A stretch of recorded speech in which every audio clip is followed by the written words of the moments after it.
அனைவருக்கும் வணக்கம். நேற்று தேர்தல் முடிவு வந்துச்சு. அன்னைக்கே நான் சொன்னேன் இவிஎம் மிஷினை பற்றி. பாஜக கண்டிப்பாக இது கள்ள ஓட்டு போடுவாங்க, ஸ்டாலினை ஜெயிக்க விட மாட்டாங்க. இதை இவிஎம் மிஷினு தனியாக ஒரு இதில் பேப்பரை சுற்றி ஒரு பாக்ஸில் போடுங்க அப்படின்னு நான் சொன்னேன். யாருமே கேட்கல. ஆனால் இன்றைக்கி அது நடந்துச்சு. இன்னும் நீங்கள் செக் பண்ணுங்கள், மிஷினை செக் பண்ணிங்கன்னா எவ்வளோ ஓட்டு விழுந்துச்சு, எவ்வளோ கள்ள ஓட்டு விழுந்துச்சுன்னு தெரியும். நீங்கள் ஒரு முதலமைச்சராக இருக்கிறீங்க, டக்குன்னு எதுக்கு நீங்கள் போய் ராஜினாமா கடிதம் கொடுக்குறீங்க? கொடுக்கக்கூடாது, தவறு. ஸ்டாலின் தான் ஜெயிச்சார். இந்த மக்கள் சினிமா மோகத்தில் உள்ளவங்க இப்படி தான் இருப்பாங்க. ஏன்னா சின்ன பிள்ளைங்களுக்கு தெரியாது. நலத்திட்டங்கள்லாம் உங்களுக்கு தான் அதிகமாக வந்துச்சு. நாங்களாம் கலைஞர்கள் தான். எங்களுக்கெல்லாம் ஒரு 10,000 கொடுத்தா கூட நன்றி விசுவாசமாக இருக்கும்.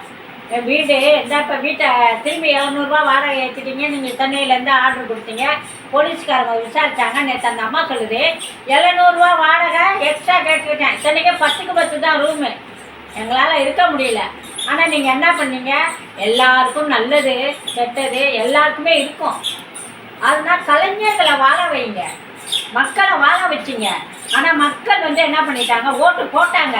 இந்த சின்ன பிள்ளைங்க என்ன பண்ணிடுச்சிங்க? பேரண்ட்ஸை நீங்கள் டிவிகேக்கு தான் ஓட்டு போடணும் அப்படின்னு. டிவிகேக்கு ஓட்டு போட்டால் பெண்கள் அவர் சாராயத்தை நிறுத்திடுவார், மதுபானத்தை நிறுத்திடுவார். அவரே குடிக்கிறாரு, அவரை எப்படி நிறுத்துவார்? நிறுத்த முடியாது. அவராலே நிறுத்த முடியாது. அவராலே கஞ்சா நிறுத்த முடியாது. இதெல்லாம் தவறு. ஏன்னா ஸ்டாலின் எந்த பழக்கமும் கெட்ட பழக்கம் கிடையாது. அவர் ஆட்சி நல்லா இருக்கு, செம்மையாக இருக்கு.